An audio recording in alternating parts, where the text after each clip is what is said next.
Have you heard the story of Ronald Reed, aka the janitor who had $1,000 in savings when he died in 2014? Yes, you heard that right. He was a janitor and he had $1,000, and he didn't win that money in the lottery or inherit it. The message is that how you handle money is often more important than how smart you are. Even if you don't have a Harvard degree or work on Wall Street, you can still get rich simply by behaving reasonably. As Morgan Housel says, financial success is not rocket science, it's simply a skill where how you behave is more important than what you know. Here's a summary of Morgan Housel's top 5 money psychology tips. Number 1. Pay the price.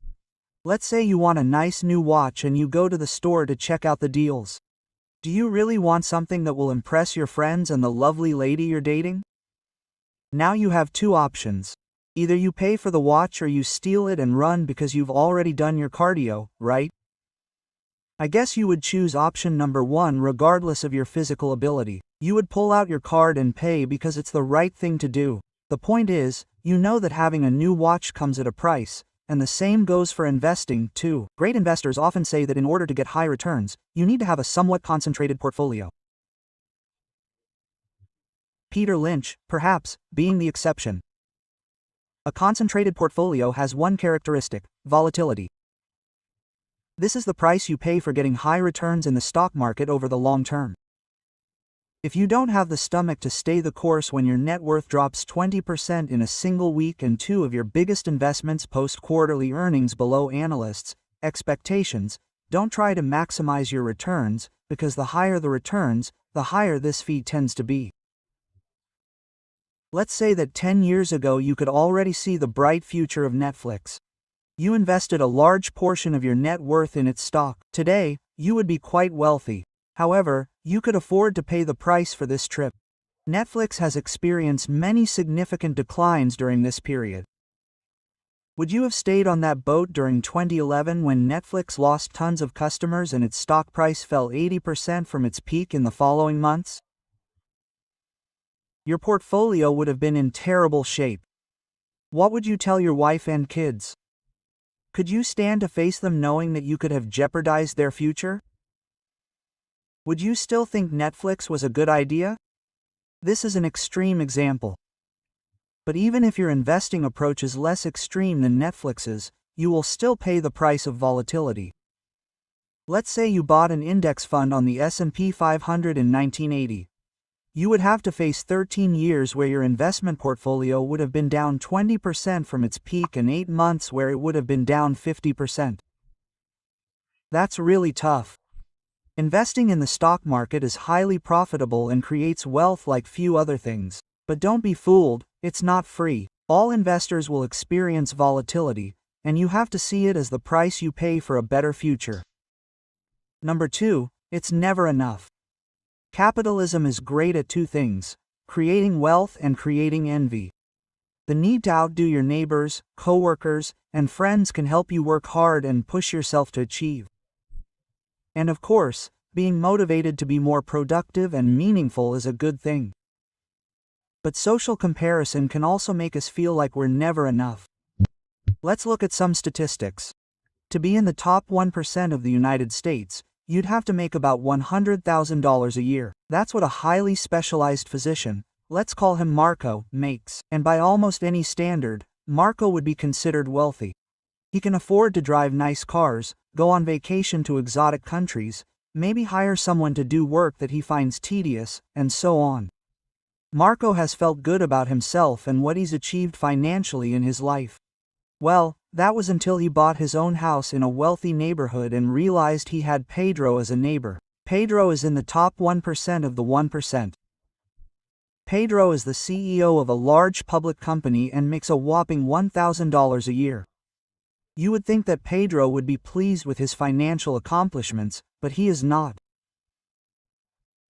This guy was childhood friends with Michael Jordan, and this all-time great basketball player is someone in the 1% of the 1%. And compared to Michael's net worth of around $2 billion, Pedro's annual salary of $1,000 suddenly seems like crap. Does it end there? No, The story doesn't end there because Michael occasionally attends celebrity parties where a guy named Jeff Bezos shows up. Kiss is in the top 1% of the 1% of the 1% of the 1%, and his net worth increased by an estimated $76 billion in 2020, now sitting at just over $200 billion. The kind of envy that has arisen from comparisons like this has caused many people to do foolish things throughout history. Some have invested a large portion of their fortune in stocks to climb the social ladder. Others have used insider information, which has led to them losing both their reputation and their freedom, and ending up in jail as a result. By learning how to become a successful investor, you will most likely eventually achieve a level of financial freedom that the average person can only dream of, but there comes a point when you have to accept that enough is enough. Number 3. The madness is on the beholder's side. On the surface, it seems like many people do crazy things with their money. Some spend it on ridiculous amounts of it, on ridiculous items, and others hide it under their mattresses. But the thing to remember is that people come from different backgrounds, different childhoods, different parents, different life experiences, and different upbringings. What seems crazy to you might make perfect sense to me. Morgan gives the example of lottery tickets in his book. The lowest income households in the United States spend over $400 a year on the lottery. That's 4 times the average for the highest income group. Combine that with the fact that over a third of Americans can't come up with $400 for an emergency fund. It sounds crazy, right? But then again, we don't have the same perspective as these people. Try to see it from their perspective. They live paycheck to paycheck, with little room to save money. They often lack education and therefore a lack of a good career path. They can't afford a nice vacation or a new car, and they can't afford to put their kids through college without a mountain of debt. Buying a lottery ticket is their way of buying into the dream that many of us already have. That's why they buy more lottery tickets than we do. It's not so crazy after all. So how does this make you a better investor? For one, recognizing that we are different makes us less tempted to copy a portfolio or investment strategy that doesn't suit our own goals. For example, our risk profile may be higher than that of a billionaire, since we are more focused on getting rich than staying rich. Copying a billionaire's portfolio may not be in our best interests. Recognizing differences can also help us more easily say no to investments that are outside of our sphere of expertise. For example, GameStop. Since I'm not a trader, I had no part in this drama at all. It's simply not my field to understand other people's perspectives, or at least that there are different lenses through which to view the world will help you better understand our society and slow down your own path. Number 4. Optimist or pessimist. What do the Great Depression, World War II, the financial crisis, and COVID-19 have in common? They were all events that shaped our society. They had enormous repercussions on the financial markets and were virtually impossible to foresee. Many big investors referred to these events as black swans. The definition of a black swan is this.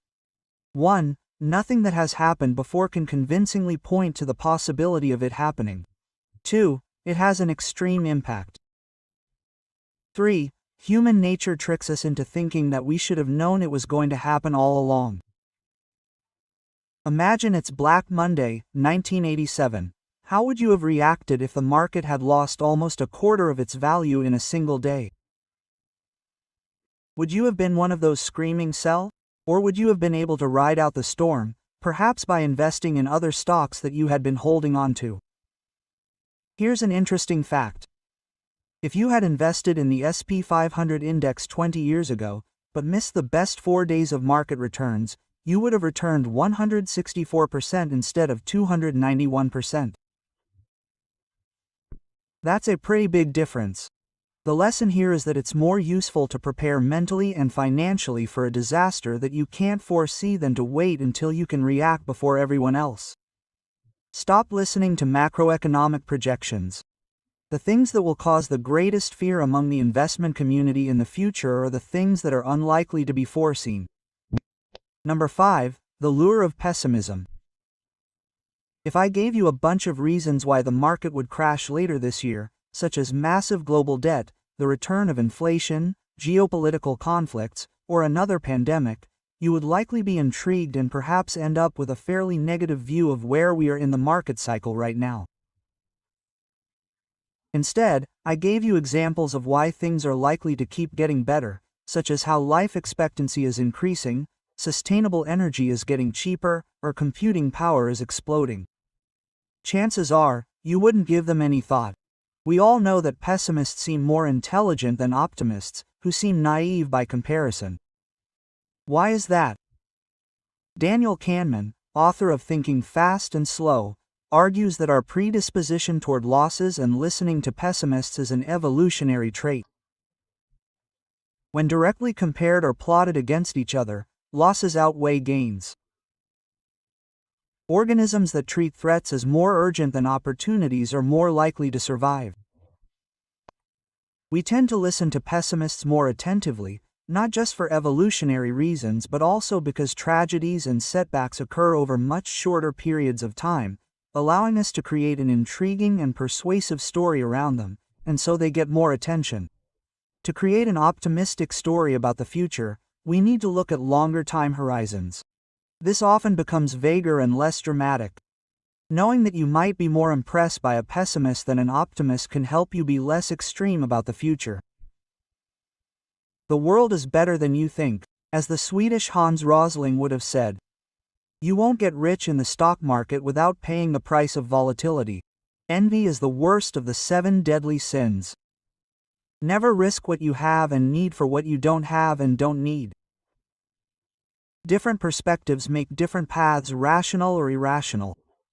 Instead of trying to foresee disasters, prepare yourself mentally and financially to survive them and be careful when accepting investment advice. Understand that pessimism appeals more to your survival instincts than optimism. That's all for today, but it's not all from Morgan Housel. Check out his book and follow us for more investing books that will surely help you in this journey. Don't forget to subscribe and leave us a like if you enjoyed the video, so that our channel can be more visible and our content can reach more people like you. Yeah,